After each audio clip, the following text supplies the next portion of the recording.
When I first thought Axel is wanting me to give some talks, it was 2 talks, because I thought magnetic helicity, you can say it in two talks roughly. Then I told Axel that, hey, maybe I want to give a talk on the dynamo at large, or in some of the issues which I'm thinking of, or which are worth thinking about, although one is not solved. But he misunderstood and made it 4 talks. So then I had to cook up things to say.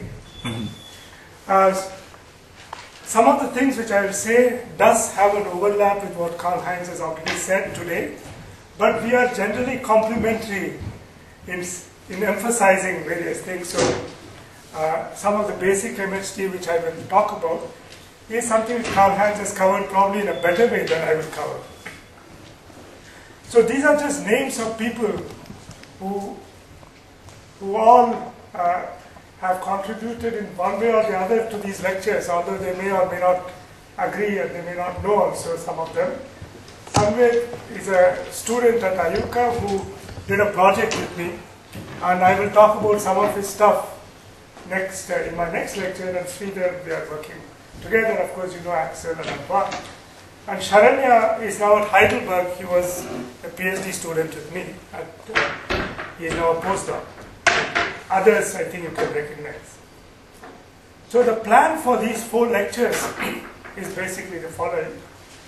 I will start my own version of some basics of MHD, and it will be good to hear these different viewpoints, because firstly we will all converge. The only difference being that if you are working in dynamo theory or dynamo observations or experiments, there are only 2 sets of people in the world.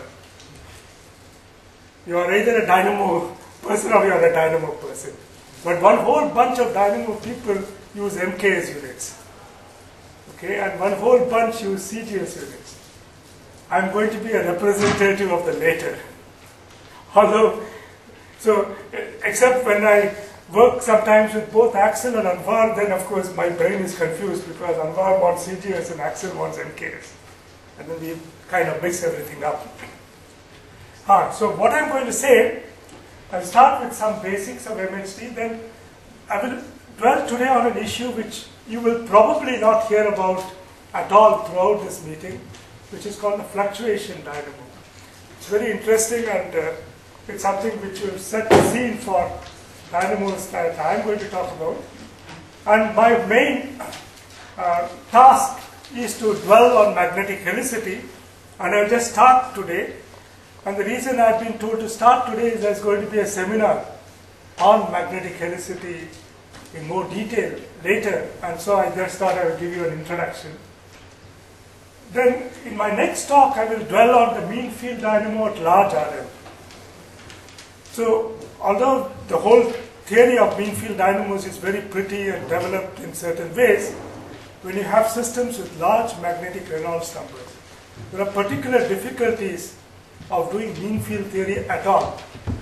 Because condensed matter physicists generally, when they do mean field theory, they mean that the mean is much bigger than fluctuations.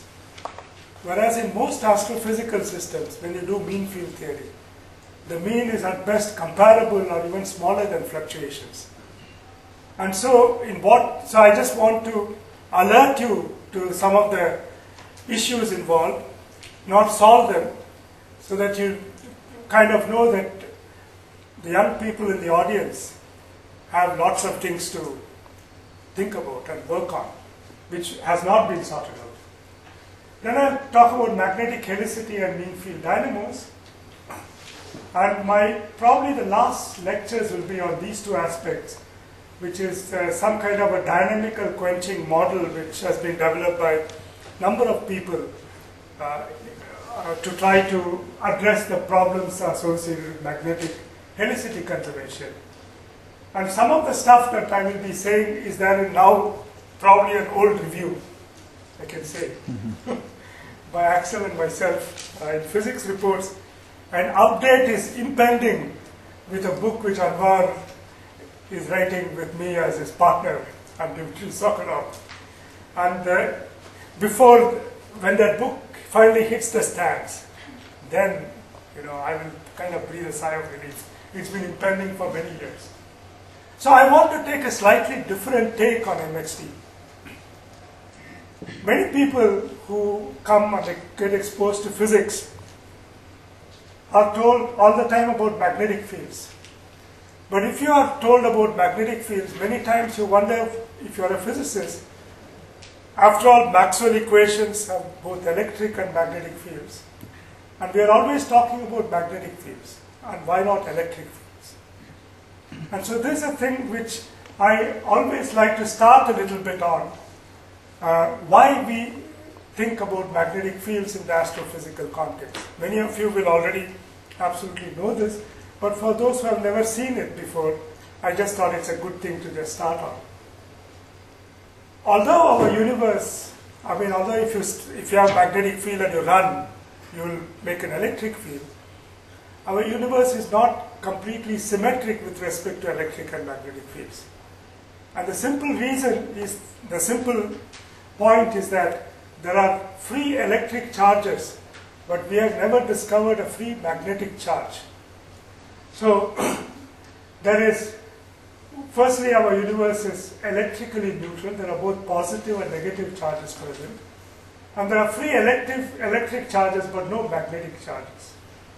What this means is that if you have a conducting medium, if you have charges in a plasma and you have an electric field, then there is a preferred frame if you're just sitting there where the electric field will get more or less shorted out.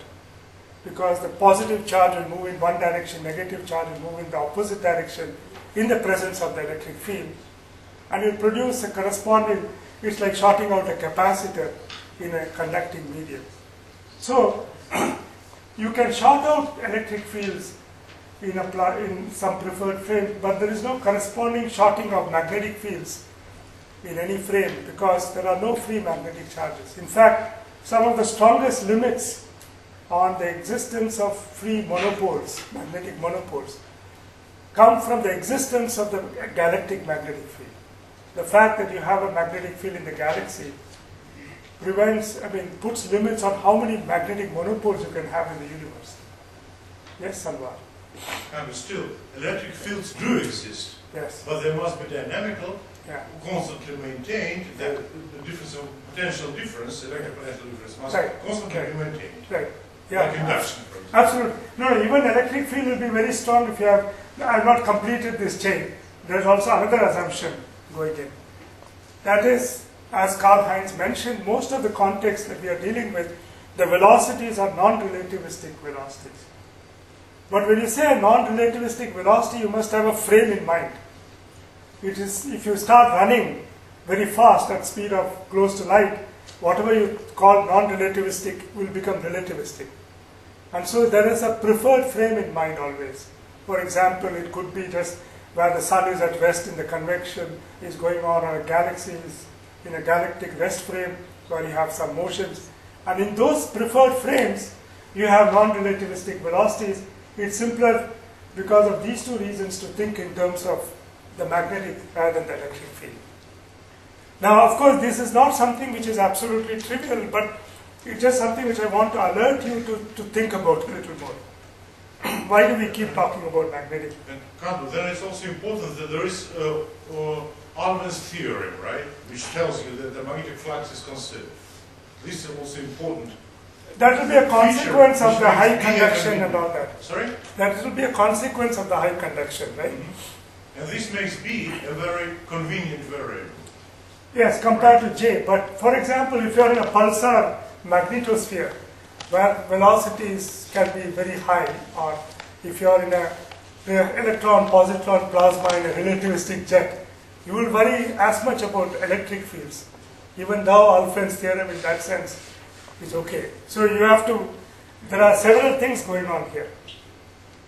The other thing which I wanted to start on, even though it has no relevance to this particular topic of dynamos, is that why should we think about magnetic fields at all?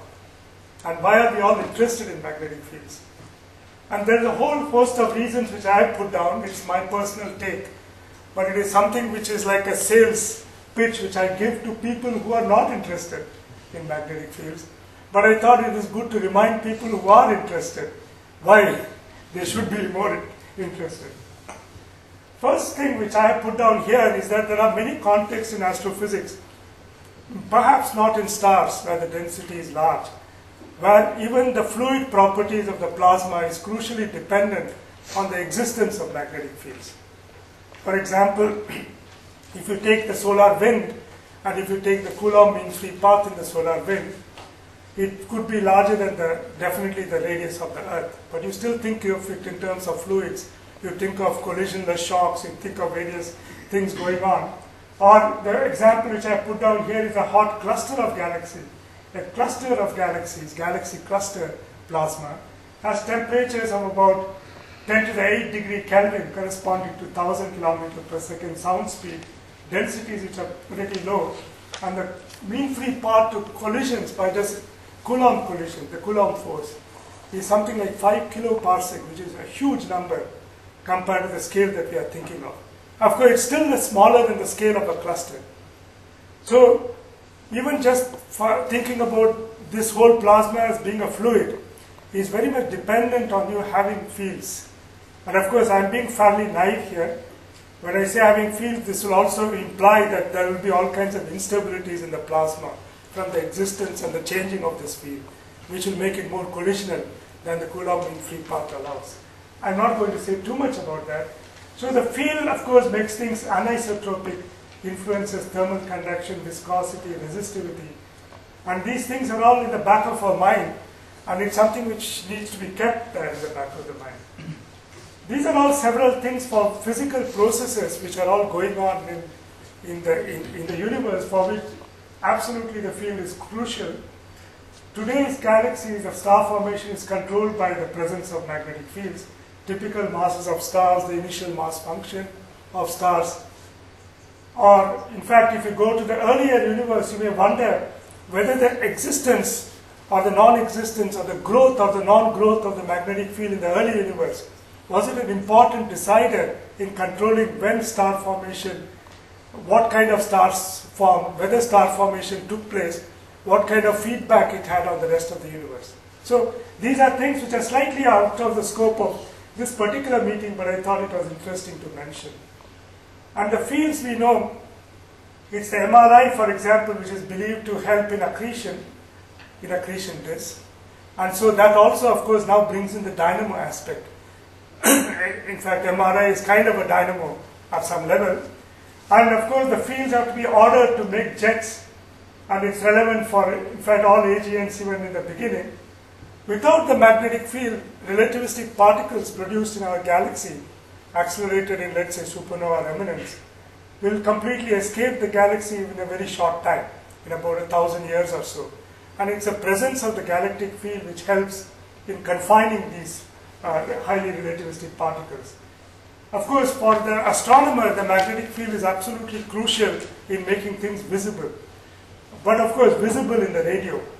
So you need to have radio eyes to see things. But without the field, you will not have synchrotron or inverse Compton radiation and make this thing. This is something my own take.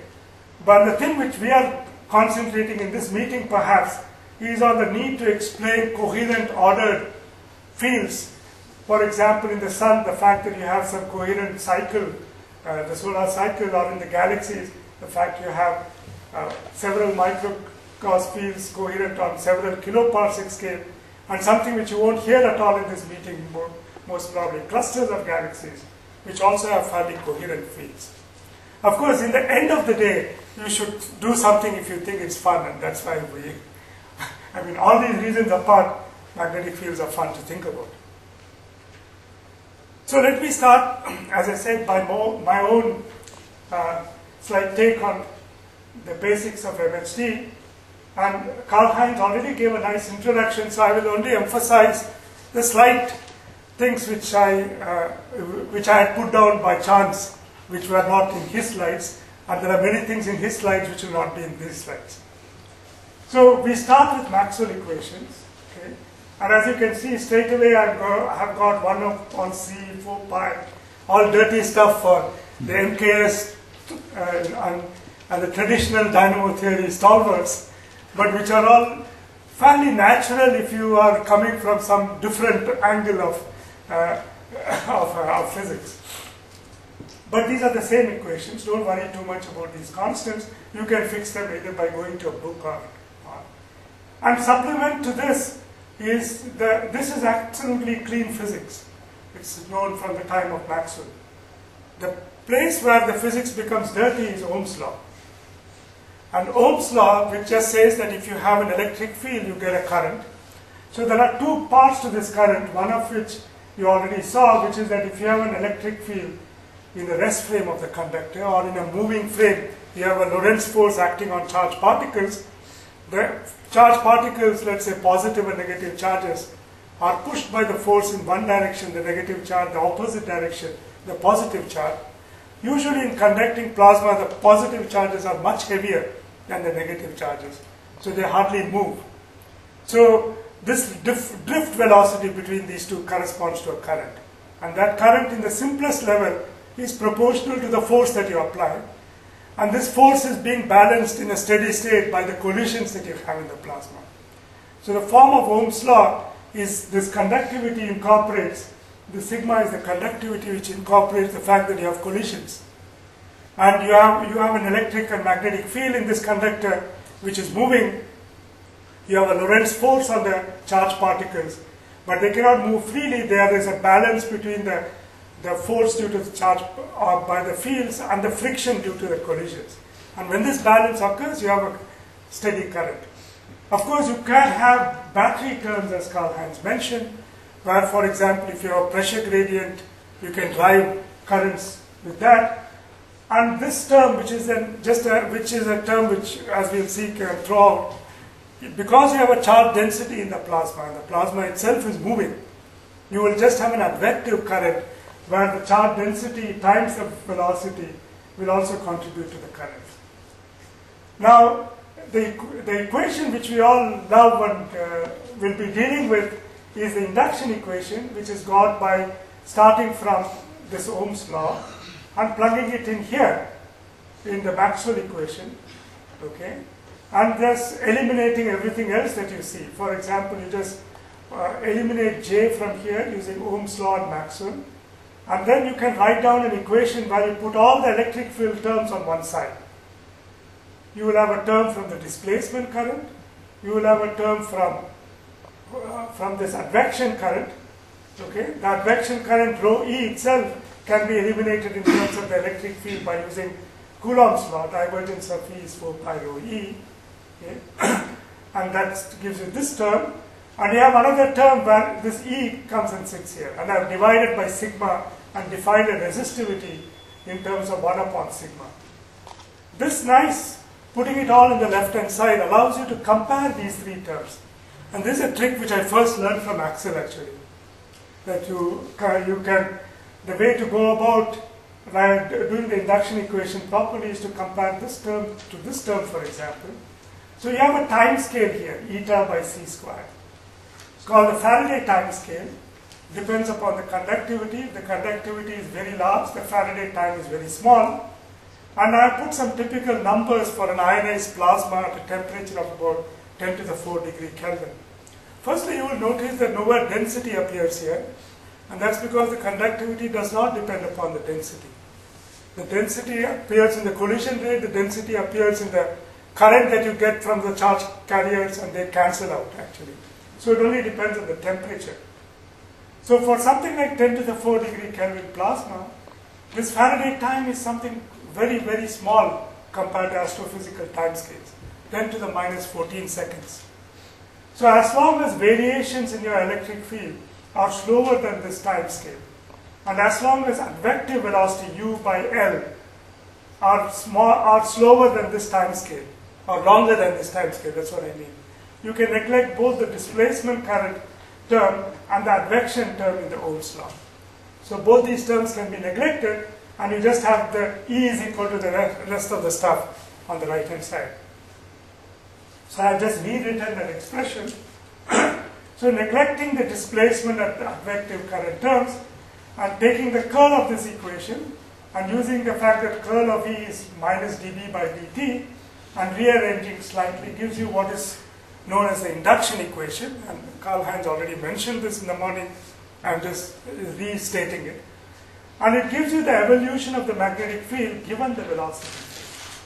So basically, you have cast the evolution of the magnetic field completely by just eliminating the electric field completely from the picture. But of course, you do still need to know what to do with the velocity field.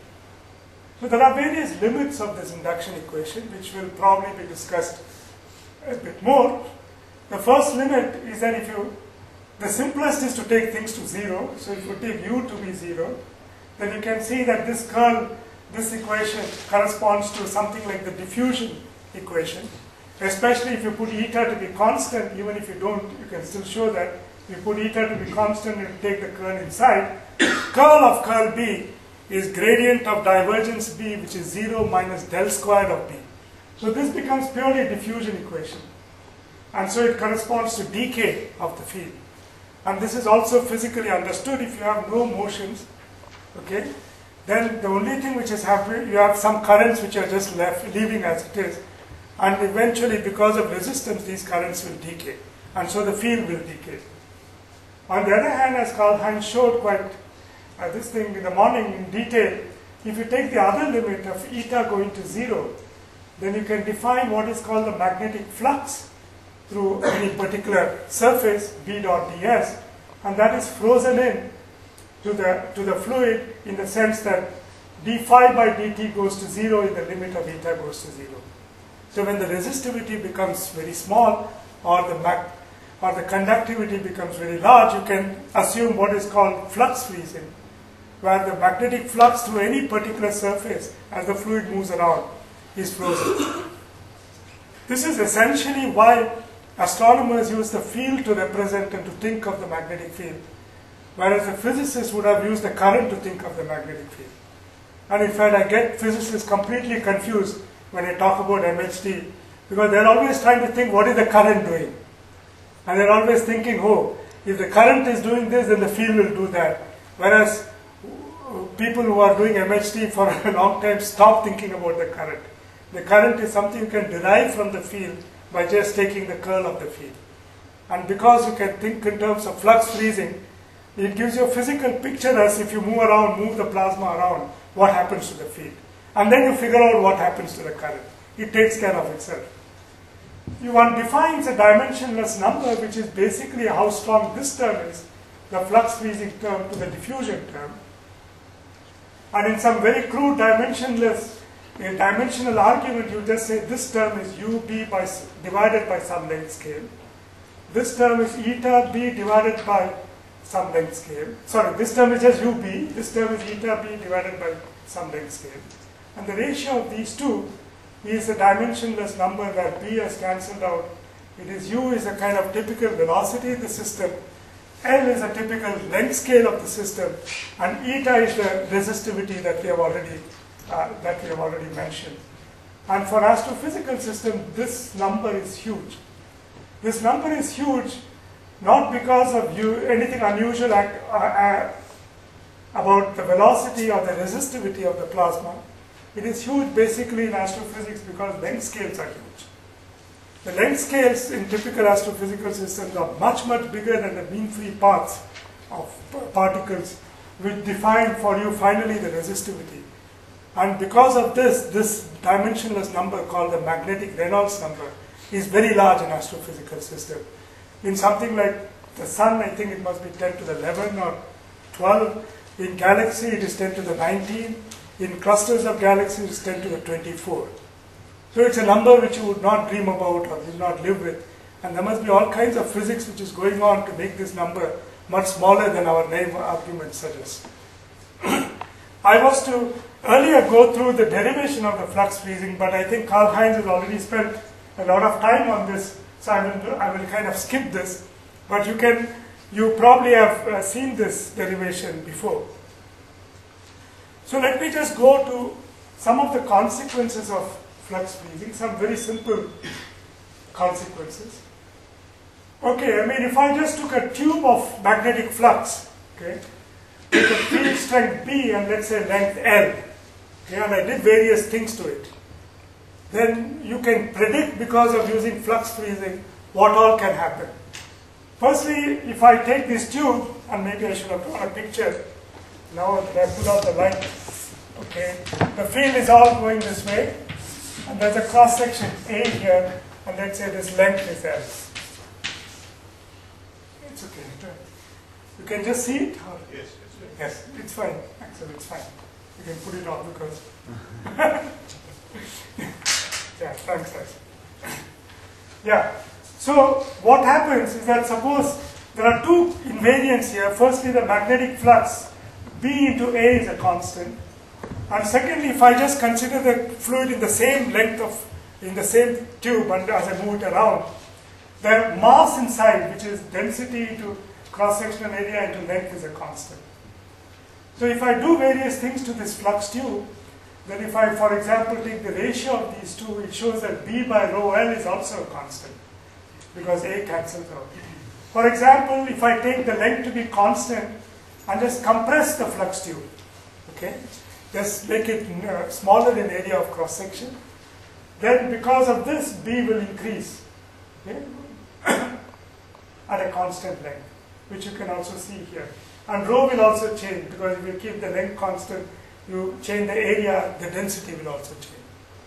On the other hand, if you have incompressible fluid motions, and many times this is a good approximation in astrophysical system, that the velocities of the fluid motions are small compared to the sound speed in the fluid, and you have almost incompressible fluid motions, or the density is almost constant in the fluid. In that case, you will keep rho constant, and if you keep rho constant, B is just proportional to L, and A is inversely proportional to L. And this is something which we will see is crucially, this is something which will go to allow us to discuss the small scale or the fluctuation dynamo. Because now what's happening is that you suppose you take the flux tube and make it longer, but roughly preserve rho. The way this will happen is that you will make the cross-section smaller, okay, to keep the mass constant. And then once you make the cross-section smaller, because of flux freezing, the magnetic field will go up.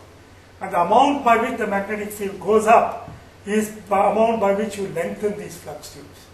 So now you have got energy in the field.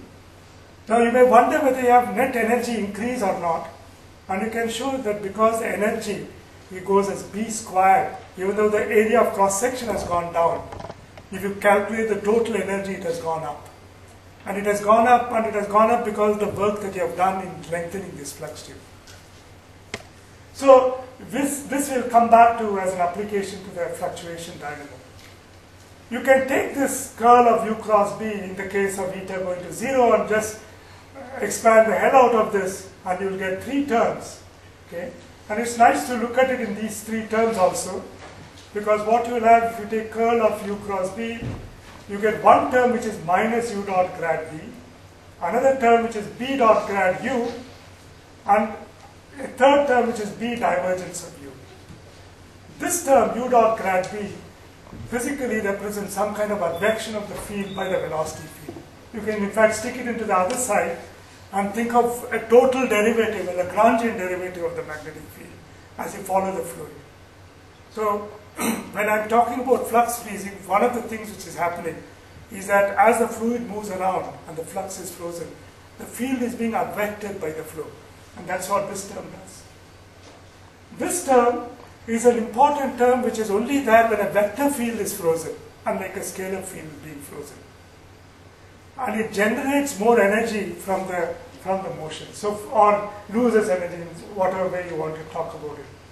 If you have gradients in the velocity field along the magnetic field, then you can change the amount of field that you have. And we will call it a stretching term. And this term, because of the presence of divergence of U, if you have compression, you can increase the field. Okay? And of course, here, I've put all these 3 terms differently. In a later lecture, I will rewrite flux freezing in a different way, because I want to discuss a particular renovating kind of dynamo, which I'll do that later. An application which Anwar will probably show you, and this is actually Anwar's picture from whatever he has drawn in his earlier book.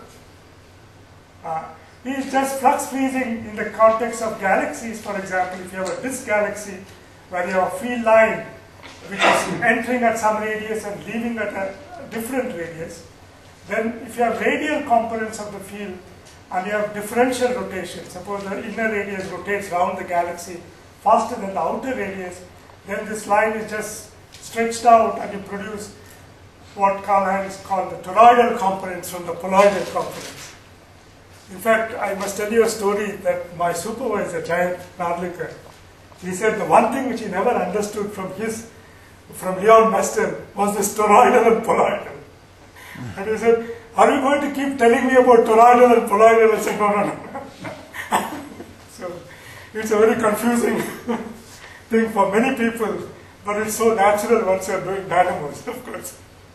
So I always kind of say phi component and radial component, but actually the more precise thing is that it's making toroidal fields from poloidal fields. And you can actually solve the induction equation. For example, if you assume this velocity field, where there is no motion in the radial or the z direction, but only phi component of motion, but which is dependent on radius, then the solution to the induction equation is precisely this. And the phi component increases linearly with time, and we may think that this is a way to start something, some growth of the field, but this is not a dynamo. If you put in a bit of diffusion, then everything will decay eventually. So we will not get dynamos. Of course, you can prove theorems, of course, but there's a simple example where magnetic energy seems to increase, but this is without diffusion, and if you put in diffusion, then you will find that rapidly you will get decay of the field after some time. But of course, for the galactic interstellar medium, that just by normal diffusion it will occur after a long time.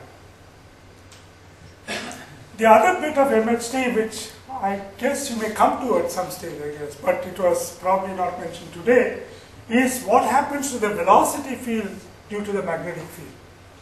So the induction equation tells us what happens to the magnetic field given the velocity field, and we need to close the cycle because the velocity field itself will get affected by magnetic fields. And it gets affected because the magnetic fields mean there is a current. If there is a current in the presence of magnetic field, there is a force, a Lorentz force, which pushes the fluid around and which will change the velocity. So eventually, when we talk about dynamos, eventually dynamos have to saturate. Even if you have exponential growth, eventually this growth will stop at some stage. And this saturation will typically occur because the field has got so strong that the Lorentz forces are strong. I just thought I will recall for you again, probably to some extent, something which you obviously know. There's how you get the Lorentz force. You start with the Lorentz force on a charge, which is just Q E plus U cross B by C. I must say the one concession that I made to Axel, instead of using, although I've used CGS units, is to use U for the velocity. If I was working with Anwar, I would be using V. Okay, so there's a mixture of these two guys' influence on me. I'm still using U. Okay. So U cross B by C. Now you have both positive and negative charges. So let's say you have some positive NP density of positive charges, any density of negative charges. Then they both act on positive charge with one sign, the electric and magnetic field with negative charge on the other side, and they have different velocities. The positive charges have UP velocity and negative charges have UE velocity. You gather all these terms together, there's no approximation at this stage, then you get one term which is an electric force, which depends on the charge density that you have, and you get another term which is due to the magnetic force, which depends on the current density that you have in the system. So the Lorentz force on the fluid is sum of an electric and a magnetic component. Okay, where I have defined the charge density to be just positive charge density minus the negative charge density, and the current density to be the positive current density by positive charges and current density by negative charges. So if you look at it, these two terms you can neglect the electric field term, and this is where the non-relativistic approximation comes in, because if you roughly compare the magnitudes of these two terms and take magnitude of rho E by magnitude of J cross B by C. Rho E by Coulomb's law can be written as divergence of E, and J can be written by Ampere's law in terms of curl B. All the C factors cancel out. And this is one good thing in CGS units. Electric and magnetic fields have the same units. They have the same dimensions, basically. Okay? This is in CGS units. So you look at what this quantity is. It's some E squared by B squared length scales if they are comparable. Now if you look at Ohm's law tells you that E plus U cross B is of the order of J by sigma. And for a high conducting medium, this is almost zero. You can say E is of order U cross B by C. And so this guy is of order U squared by C squared, which is very much smaller compared to unity. So you have the result that for good conductor, non-relativistic velocities, the electric part of the Lorentz force can be neglected compared to the magnetic part of the Lorentz force. Of course, again, if you have pulsar magnetospheres, you cannot really do this.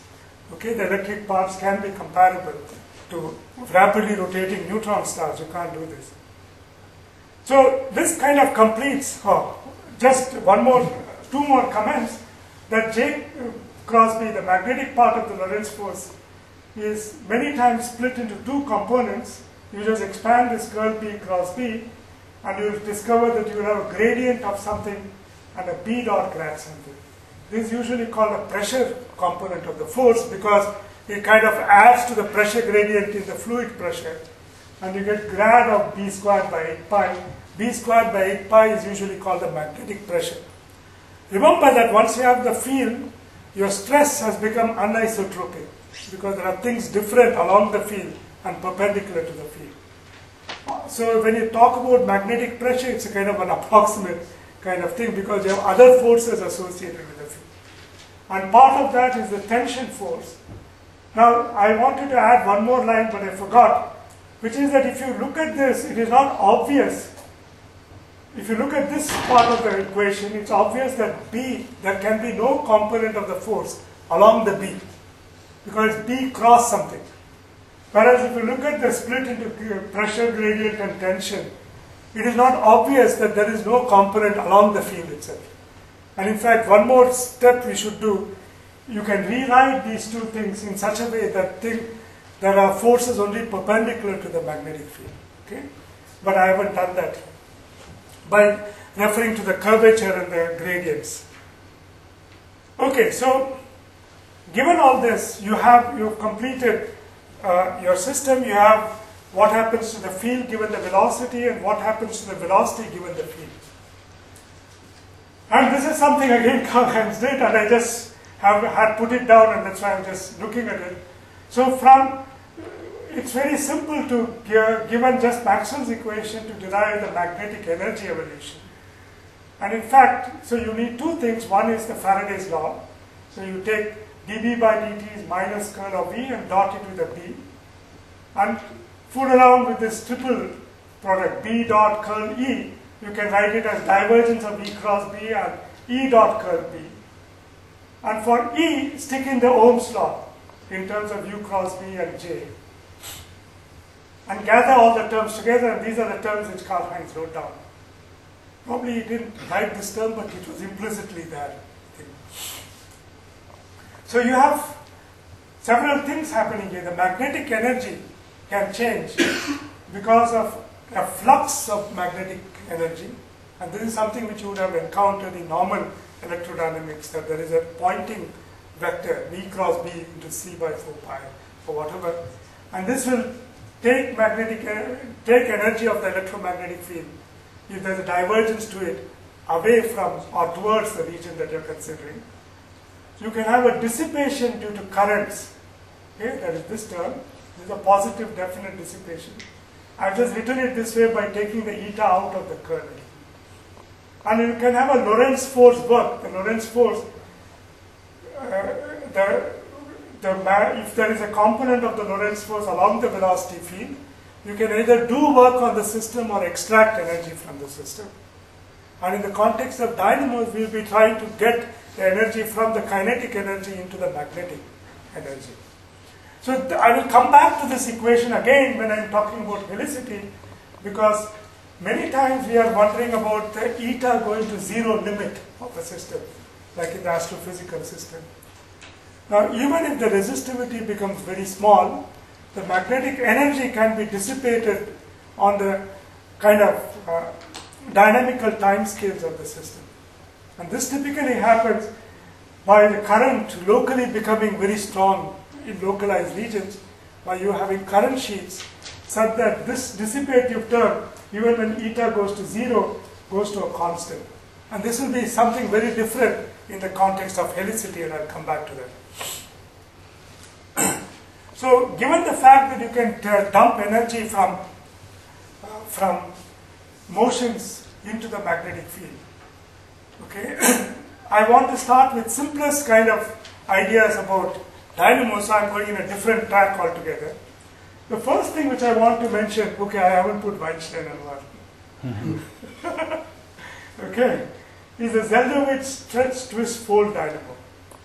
So this is something which I always find fascinating to look at, and although of course all these thought dynamos usually one wonders where do they ever occur in practice, okay, and if you really try to interpret your this thing in terms of such a dynamo, you will be in a bit of soup. But it's a fantastically useful, clever, conceptual dynamo. And all these discussions about fast dynamos, etc., I always find it useful to have this picture. Although, so of course, maybe after Karl Heinz's next lecture, we'll come back to this issue. So what's done here, what's thought of here, and this is a picture which I crudely drew once, but Anwar has improved it tremendously. So he's the artist here. Okay?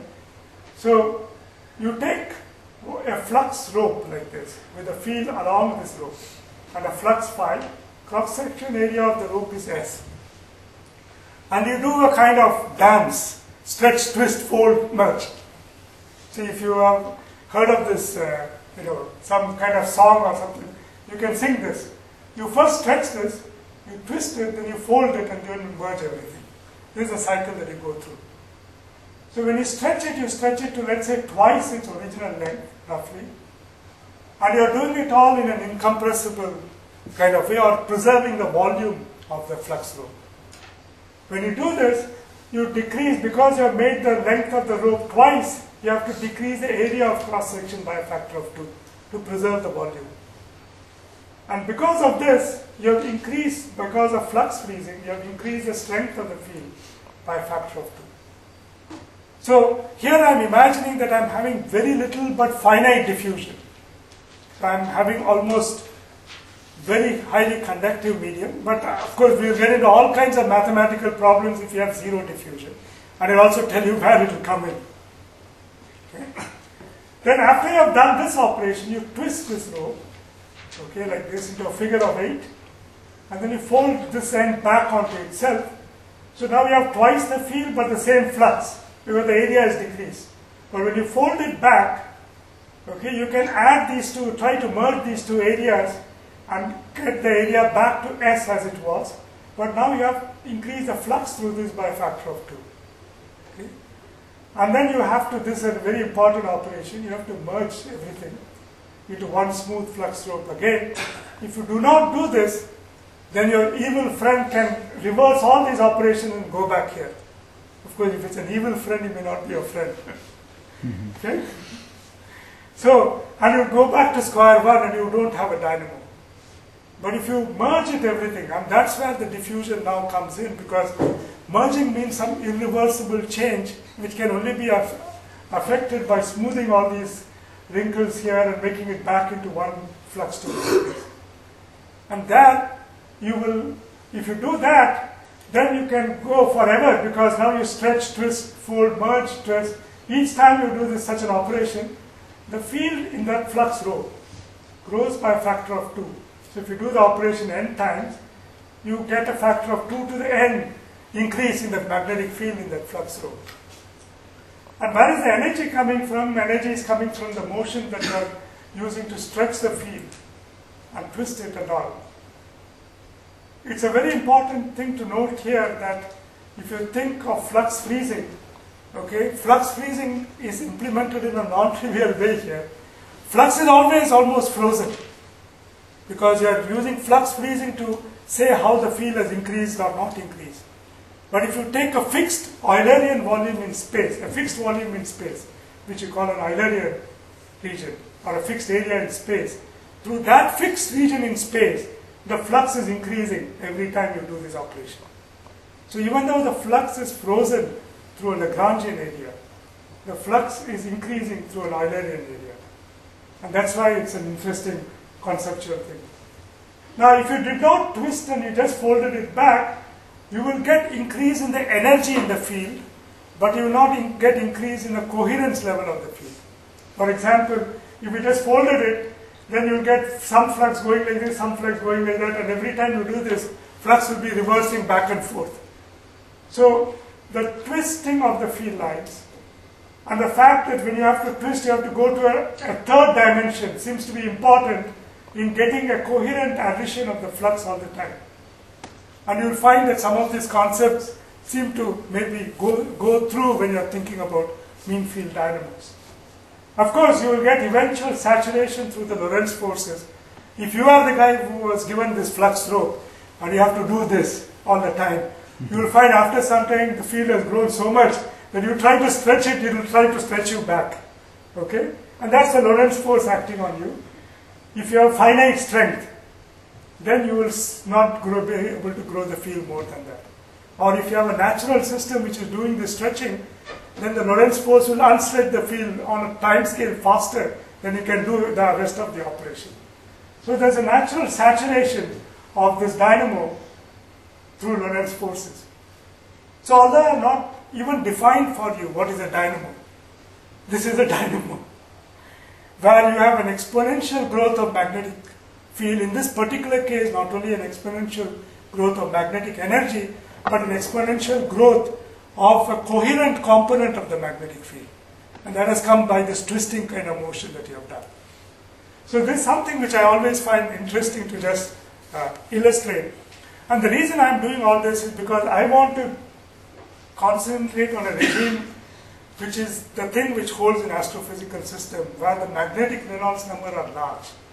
So I want to think, what are the things we actually will know and we are sure about? Because you are soon going to come into a mess of things which we will not understand. Okay? And this certainly will be applicable when the regime is large. In fact, helicity also is something which I have not mentioned so far, will come here because each time you do this twisting, as I will come back and tell you, there is something about helicity which I haven't written down here. I may come back to it later. So once you have this very simple conceptual dynamo, I want to go into a the most straightforward dynamo, which is absolutely ubiquitous in astrophysical systems because many astrophysical systems have random motions. They may not be necessarily turbulent random motion with very high Reynolds number and large inertial range of turbulence, but they always have random motions, whether it is in the interior of the convection zone or in the interstellar medium of a galaxy or in clusters of galaxies where things are being stirred up. Okay? They have these random motions. I will of course wait to hear from Chris Jones what happens in the planets because I am absolutely ignorant. Okay? So whenever you have random motions, it's an extremely generic property with random motions and sufficiently high Reynolds number that you can grow magnetic energy. The thing which we have not settled is how coherent is the magnetic field as such. Okay? But there is absolutely no doubt that you can always increase the magnetic energy. And let me go through some of that. So whether you have turbulence or random motions, you have firstly something which I have called random stretching. So given any field lines, 2 points which are attached to a field line, with time these 2 points random walk in the fluid. When they random walk, they typically, in any realization, they go farther apart from each other. Okay? When they go further apart, they stretch field lines. So if you attach a bunch of field lines, and if you are thinking about a flux tube, and you random walk away, you will stretch this flux tube. And we already said that because of flux freezing, the field itself will grow, and it will grow proportional to the length by which you can stretch the tube. But this comes at a cost. The cost is that even though you are stretching any bit of flux tubes, you are also decreasing the cross-sectional area in which the field occupies, that the field occupies. Because when you do this stretching, the way you are increasing the field strength is squeezing in perpendicular directions to the stretching direction. So the field will become more and more concentrated into some narrower regions, and this increase in the energy of the field coming from random stretching will continue until the fact that the field is occupying narrower regions, the diffusion in those regions, which destroys the field, balances the growth which comes from random stretching. And you can make an order of estimate as to when this should happen. This should happen when the stretching rate, which is some rate at which velocity fields are varying across some length scale, V by L, balances the diffusion rate. And you remember diffusion comes from eta del squared of B. And del squared of B has got a 1 over length squared in the denominator, in a dimensional estimate. And the scale of the field itself may be different from the scale over which you are stretching the field lines. So when this balance occurs, or you can solve it for LB, and you'll find that LB is of the order of the length scale of the fluid motions divided by the magnetic Reynolds number to the power half. When this happens, when the field has got concentrated into such regions, your stretching by random motions will be balanced by diffusion destroying the field. The important question is what happens next? And this kind of a question cannot be settled by just dimensional arguments. And it is not completely settled analytically, but it is settled in some very simple context, and it's also settled numerically, of course. The analytical thing, one of the very earliest and very beautiful results was due to a paper by Kazantsev in 1967. And in this, what he showed was that if your velocity field, which is random in time, has got a very simple kind of randomness, if it's delta correlated in time, what that means is that at any instant, the velocity does not remember what it did in a previous instant. This is a kind of ideal, so you always will have a correlation time for the velocity, a time over which it will forget what happened previously. In the delta correlated limit, it will be absolutely the limit of this when the correlation time goes to 0, but various turbulent properties will still remain finite. So I'm not putting in the maths here, I'm just trying to explain physically. What Kazantsev showed that in that particular problem, the problem of what happens to the random field can be exactly solved. And what he found was that there is a critical magnetic Reynolds number, which is fairly modest compared to the numbers I've been quoting, which is something like 30 to 100, okay, depending upon what kind of velocity correlators you have. And if you are above this critical magnetic Reynolds number, the random component of the field grows exponentially with time. So you have a dynamo. Yes, Nishant? So it's just the randomness increases, or does it, meaning if you take the ensemble average? Average B is still 0. Average B will be still 0? Yeah. Depending upon what is your velocity flow. Suppose your velocity flow, as I'll come to later, as a helicity, then average B can also change, of course. But in this particular context, now I am thinking about it, it's got no special property except things are all randomly. Something random is happening. If you have some sense of what is random. Okay? The growth rate for the field turns out to be of the order of the dynamical time scale, the same stretching rate, V by L. So in that sense, it is fast. Okay? The fact that it gets concentrated into small regions where diffusion operates means the field becomes highly intermittent. It has this kind of a scale in the problem, and so the field is concentrated on scales or changes or reverses or concentrated. These are all just words, but you need to know the correlation function, which you can calculate on scales of the order of the scale of the flow divided by the magnetic Reynolds number.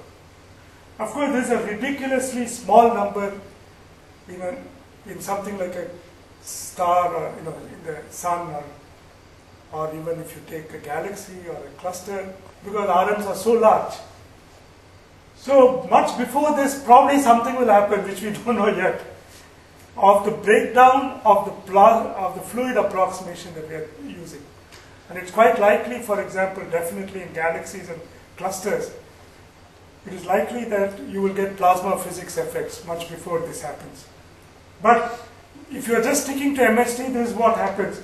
And right now I have not put in anything, not said anything about Lorentz force, it's just a kinematic statement. If you were to put in some numbers, and the numbers which I am most familiar with are corresponding to the galactic interstellar medium, the turbulent velocities of order 10 km per second and length scales, correlation scales of the turbulence in the interstellar medium of order tens of parsecs, let's say 100 parsec, the growth time is about 10 to the 7 years. This may seem long for us, who are at the most 100-year-old, but the galaxy lives for 1 billion years, so it is very small for the galactic lifetime. And later when Anwar is talking about the galactic dynamo, the mean field galactic dynamo is supposed to operate on growth time scales of 1 billion years. So it is very small in that time scale. So much before in many systems, this dynamo which requires fairly gentle, generous, with very mild conditions, so to speak, compared to all the conditions that we require later, will grow magnetic fields fluctuating with average B 0, much faster than any mean field dynamo will grow its field in most typical astrophysical systems. This is my first thing which I want to, this is why I even mentioned this, that mean field dynamo theory in high Reynolds number systems are likely to be much different, and we at present do not have a complete answer as to how to handle this properly. In that the fluctuating fields corresponding to this dynamo, because the fields are going to grow on the scale of this length L, and even smaller because of this L by Rm to the half. They will grow much faster than the mean field correlated on scale bigger than that, which Karl Heinz will develop later. And so, mean field dynamos have to necessarily work in the presence of a strongly growing fluctuations. And this theory is not yet developed. One has some pieces here and there, one has some ideas, but it is not completely this thing. And in fact, so what is important about the fluctuation dynamo is that how does it saturate? Because, for example, it's not going to grow on forever. Since its growth time scale in this context is much smaller than the growth time of the mean field, which I have not yet discussed, it will also saturate faster. So if it saturates in a way in which it does not affect things to do with the mean field dynamo, then we are in a better situation. But if it saturates in a way which changes the ideas that we have of how the mean field dynamo works, then we are not in such a good situation. Of course, the thing to do is follow Axel and do simulations. How does it saturate? The theory is completely controversial, undeveloped, whatever word you want to use. But Axel, for example, and many other people, in fact, I think Axel to a large extent has done these simulations of fluctuation dynamo with Niels Hogan and Wolfgang Dobler. And these are just two representative simulations of his. Since he is not saying anything about anything in this meeting, it is absolutely imperative to say that many things are done by him. And for example, what this shows is two different physical conditions. This is for what is called a Prandtl number of 1. That is, you have resistivity in your system, you have viscosity in your system. And resistivity by viscosity is called the Prandtl number, or the other way around. Magnetic Reynolds number by fluid Reynolds number. Yes. So it's viscosity by resistivity, which is the Prandtl number. And this is typically very large for galaxy and the clusters, but very small for the sun. Okay, so this is with Prandtl number of unity. And what is shown is the spectrum of both kinetic and magnetic energy. Kinetic energy is the top guy. And basically there's a periodic box in which in actual simulations there's forcing which drives turbulence on almost the scale of the box. Okay? At wave numbers of about 1 to 2.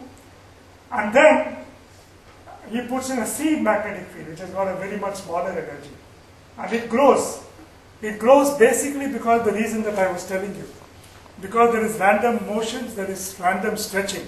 And random stretching grows the field. And then it develops first very rapidly. Power is generated at scales where dissipation can dissipate it. Both in this case resistive and viscous dissipation. And then the field just keeps growing. Then it seems to order itself, it saturates at some level. You can look at this box and say two different things.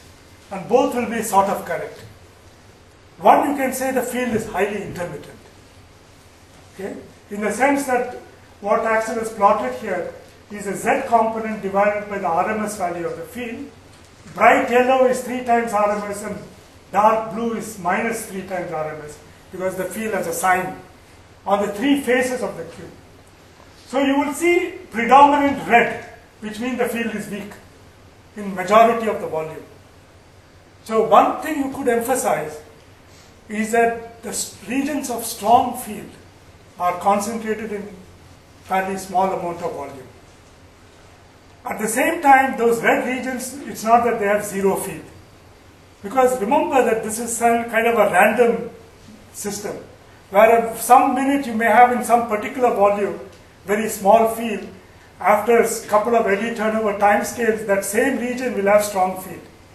And so there is always churning in time and space going on. So there will be field in those regions. In fact, an exercise which later Anwar with Niels basically did in a paper which Anwar and I wrote, we have to look at what is called the Faraday rotation across these boxes.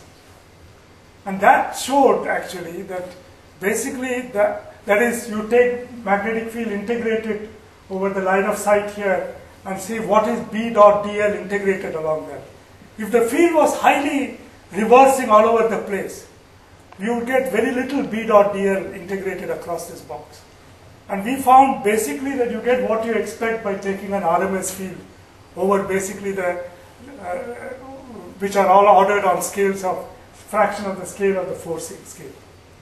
So although it's the same, the message I want to give is that there is intermittence, but it is still not completely quantified what exactly, how much exactly this intermittence is, and in what ways it will affect observable properties. Now, in this side is a similar simulation, but with Prandtl number which is high, PM equal to 50. Now you can see much more red, and you can really see fields only on some streaks here. Okay? So this is already a saturated situation of the fluctuation dynamo. But basic message which I wanted to convey is that one, that much before any coherent kind of effects occur, in a large magnetic Reynolds number system, the magnetic energy will grow exponentially very rapidly to make fluctuating fields. And you basically have to think about, eventually, in a large RM system, how to do such mean field theory in the presence of fluctuating fields. Okay, I don't want to say too much more about the saturation. So let me go to the contrast, which is again a simulation by Axel.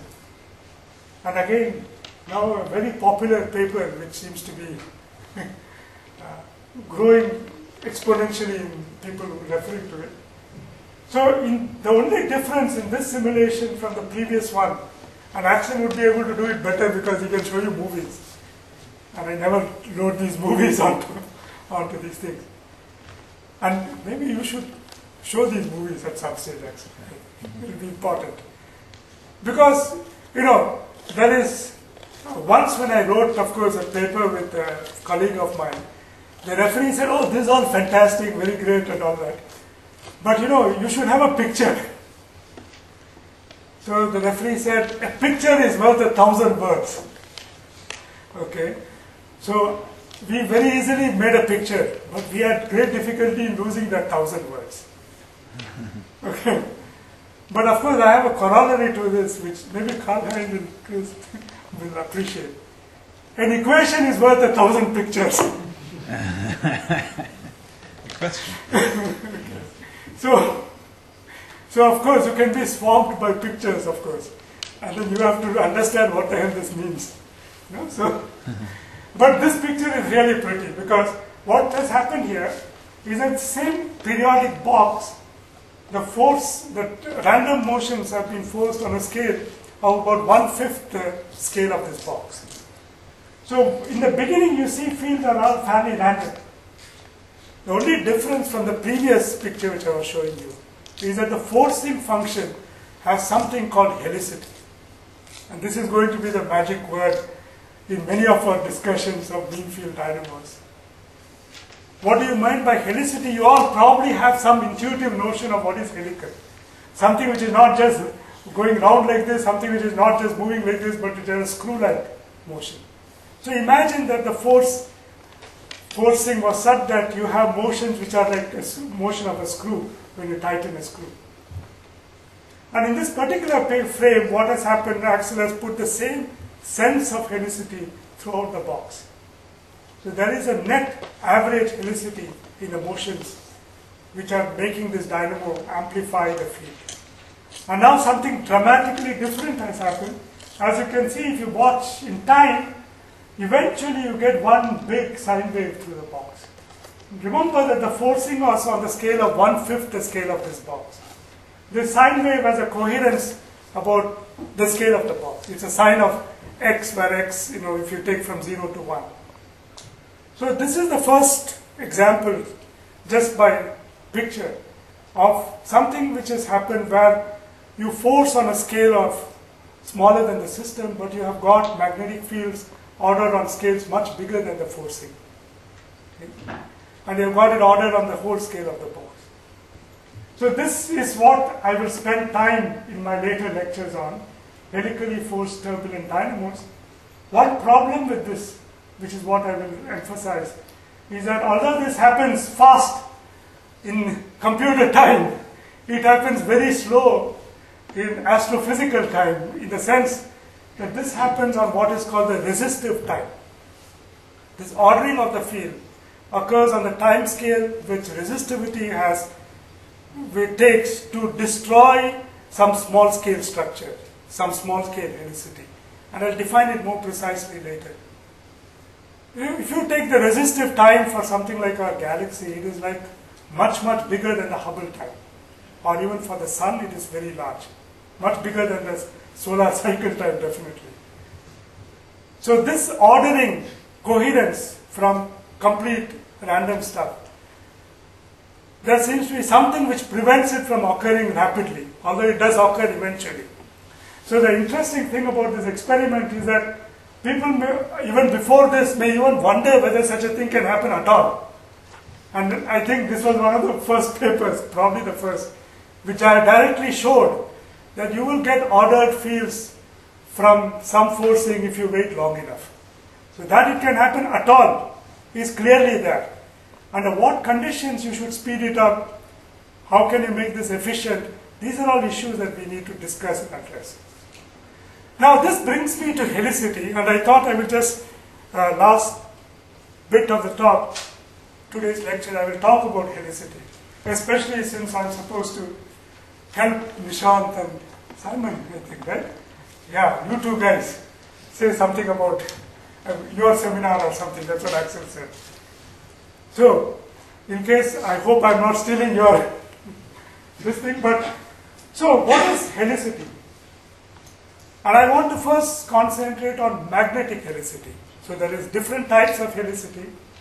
There is kinetic helicity, but there is current helicity. I want to talk about first magnetic helicity. So given the magnetic field, you can always define a vector potential whose curl is the magnetic field. Okay, you can define this why can you do this? Because divergence B is 0 and divergence of this is 0. The magnetic helicity, in most popular definitions, and I'm going to change this definition probably on the last lecture of mine, or at least make a different definition, is defined as an integral of A dot B over the volume, over some volume. For now, let's say this volume is some arbitrary volume. Although you have to make it specific, you have to specify it more if you want to make this sensible. So, it's supposed to measure, and we'll show what this picture is hardly visible, that it measures links and twists in the magnetic field. So this is a linked magnetic flux tubes, two flux tubes which are linked together in some way. And this is from, I think, the web page of Berger. Okay. So why am I saying something about the volume? Whenever you involve the vector potential, you immediately run into the problem that is this thing gauge invariant? If I make a transformation, a gauge transformation, when I add to the vector potential a gradient of a scalar, let's say gradient of lambda, which leaves the field invariant. Curl of A is still the same because curl of grad lambda is 0. Will this helicity definition change? Suppose I make such a transformation. I define a B prime, which is B plus grad of lambda. Okay? And I stick it in. Suppose I consider A prime dot B prime and integrate it over some volume.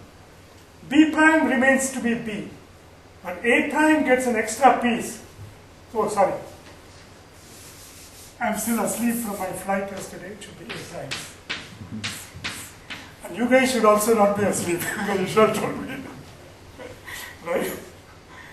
So, A prime is A plus gradient of lambda. So, there's one term which is A dot B itself, which is the original helicity. There's another term which is gradient of lambda dot B. Now, gradient of lambda dot B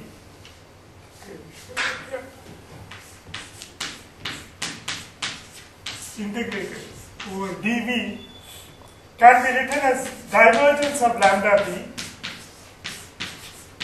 dV, because divergence of B itself is 0. Divergence of lambda B is B dot grad lambda plus lambda divergence of B. Divergence of B is 0. So it's just this. And this, by Gauss's theorem, is just lambda B dot n ds. So if I integrate this by Gauss's theorem, it is lambda B dot the surface area. So this term will add to the helicity. Now if you have an arbitrary function and the helicity keeps changing with such an arbitrary function, it's of no use to us. So you need to put certain restrictions on the volume that you're integrating over.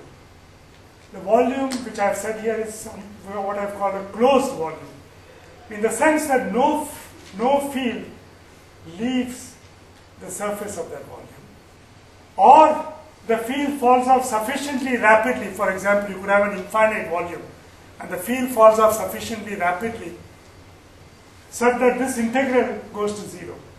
Okay? So only under that condition is the magnetic helicity well defined. Now this, from this definition, is like a global definition. And it should be, because we are thinking in terms of a topological property. And in principle, a topological property is not something where you can have a local definition. It's something that depends on the full connectedness. To understand it a bit better, this picture which I've drawn here, is it wet? Hopefully it will dry, and which you cannot see. So suppose you have two linked flux tubes. I think I've drawn it this way. And have I gone above? Yes, here.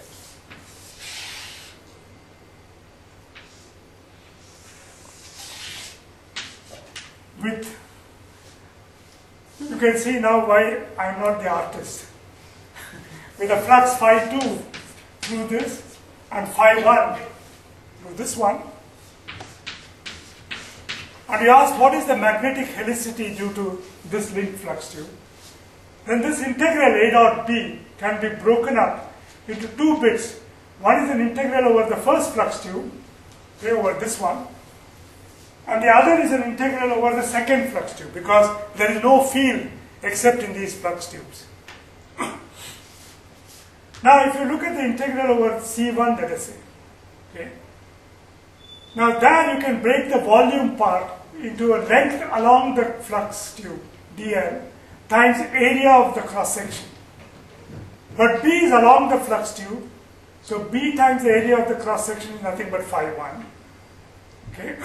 And since B is along the flux tube, the length direction, A dot B can also be just written as A dot dl. So this is the same as A dot B dt. Please stop me if you have any questions. Okay.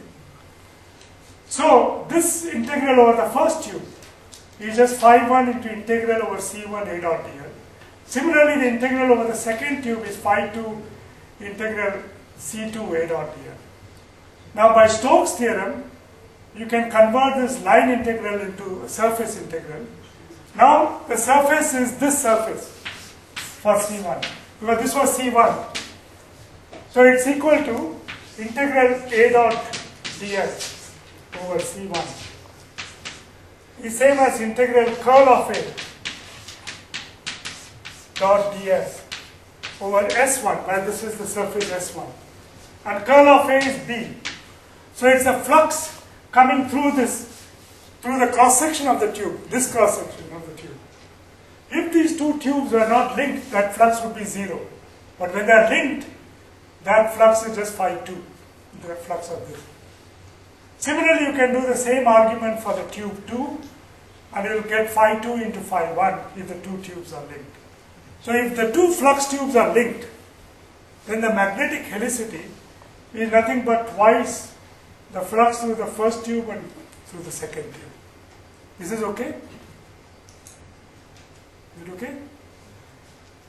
And so you can now imagine that if I have linked field lines, then you can have these linkages and you will get some magnetic helicity. Now, you can also imagine that if you have a single flux tube, then you could take a representative field line and some neighboring field lines around it, and other neighboring field lines could wrap around this, and this would represent a twisted kind of flux tube. So you can have also helicity associated with field lines linking around some representative field line of the same tube, which are not drawn here. So basically the magnetic helicity measures such links and twists in the field. The reason the magnetic helicity is important is because of its evolution equation.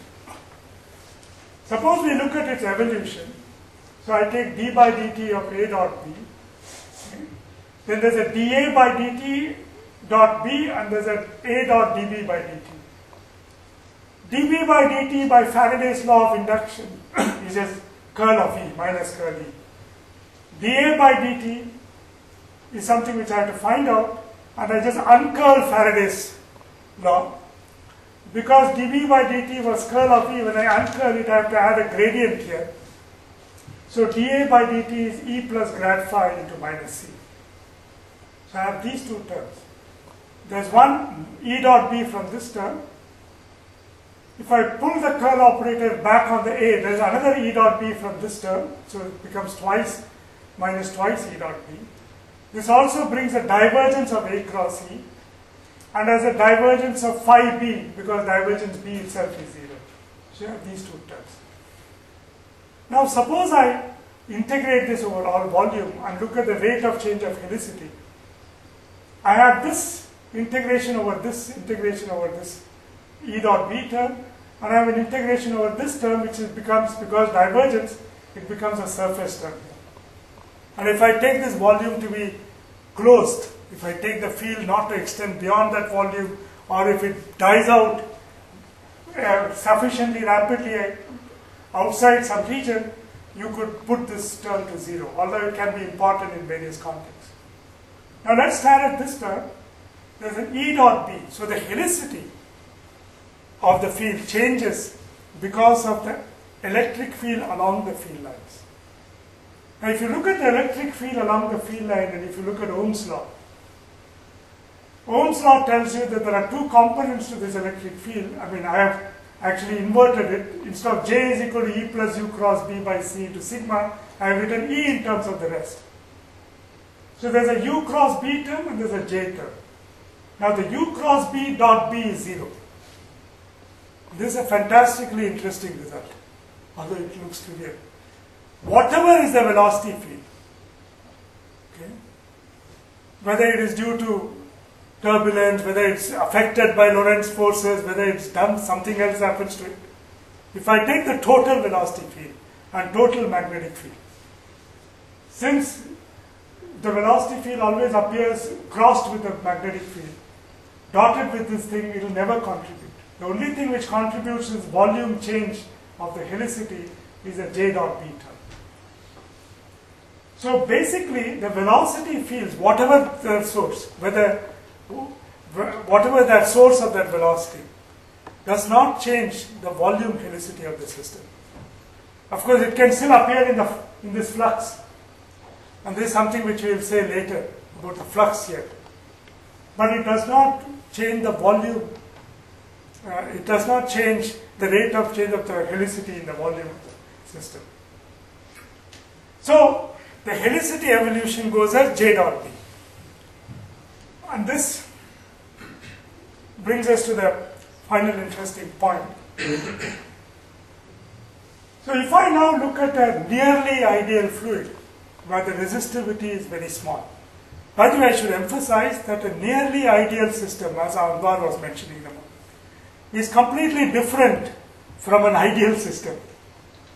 If I, from day one, put resistivity 0, viscosity 0, and you have an ideal system, and you have certain behavior of this.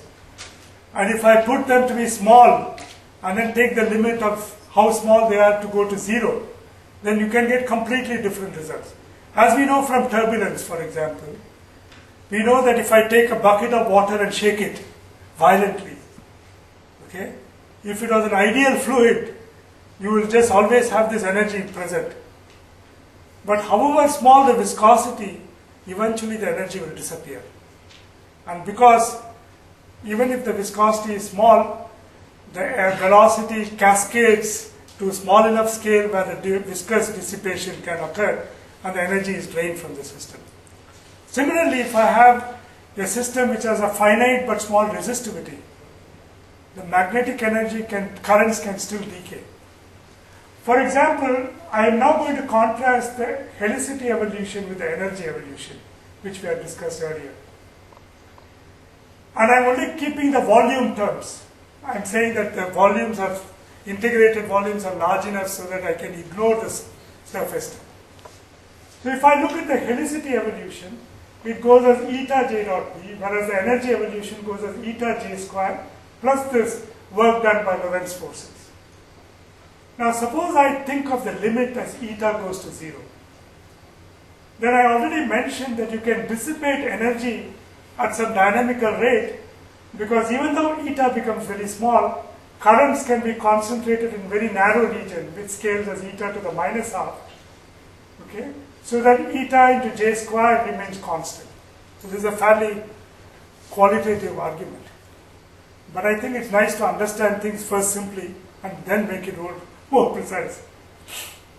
Okay. On the other hand, if I look at the same scaling for the helicity, suppose currents go as J to the minus half, B does not scale with eta. Eta into eta J dot B will scale as, again, eta to the plus half. So even though the energy is dissipated at some fairly constant rate, in many contexts it can turn out that the helicity is not as rapidly dissipated. But of course, if all your field, all your helicity, everything is concentrated only in the same region, then both will disappear at the same rate. Suppose you had a flux tube which is helical but whose thickness is the resistive scale, then energy will disappear, helicity will disappear at the same rate. But if you have general field regions and you are in a system where you are not actually building up exactly such structures, you have the field all over the place, but because of your motions, you have current sheets being developed in some place, then the energy of the field can disappear at a very rapid rate. But helicity need not disappear at the same rate. And in many contexts, it will disappear slower than the energy. Because dH by dt goes to 0, but dEb by dt goes to a constant. But then, Kanda, this means that magnetic field will disappear, but its helicity not. So you have a smile without a cat, right? So I'm coming to that, right? So you cannot disappear make the magnetic field disappear completely because there is this constraint. So if you have a system where helicity is present and helicity is nearly conserved, then the restriction of Anwar, thanks for pointing it out, is absolutely crucial. You cannot have the smile without the cat. So the field has to decay in a way which is consistent with the helicity being conserved. And in many contexts, this is what happens to order the fields. But Kanda, can you meaningfully define something like helicity per unit flux? No. This is the thing which, so this goes back to Taylor's hypothesis, right? What helicity is conserved? It's just the total helicity which I'm talking about right now. Not helicity per unit anything.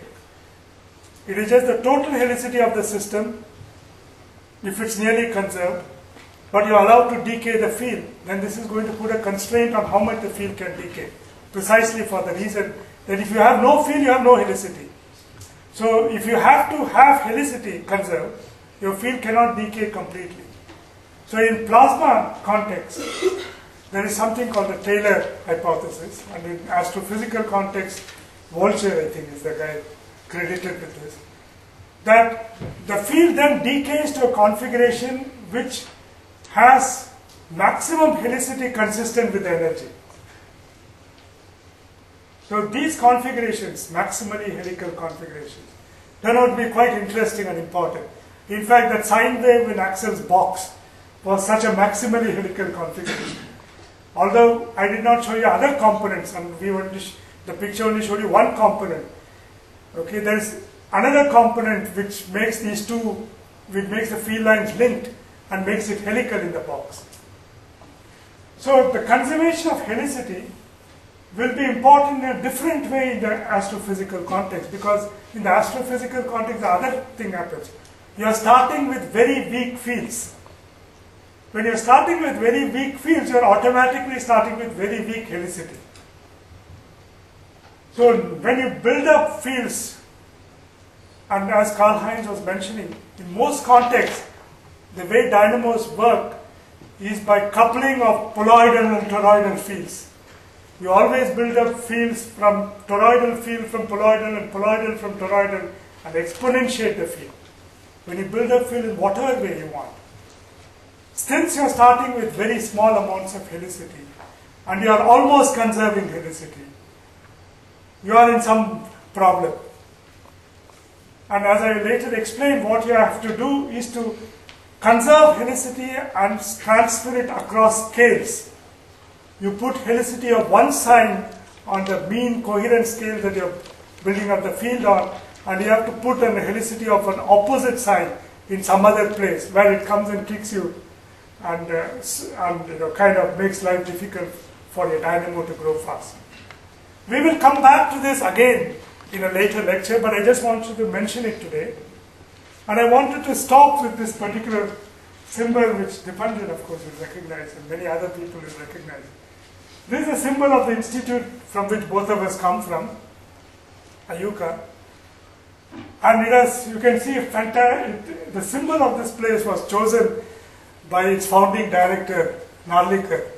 But I don't think he had MSD in mind, because he was always telling me, why are you talking about poloidal and toroidal? But he seems to have chosen a very interesting symbol.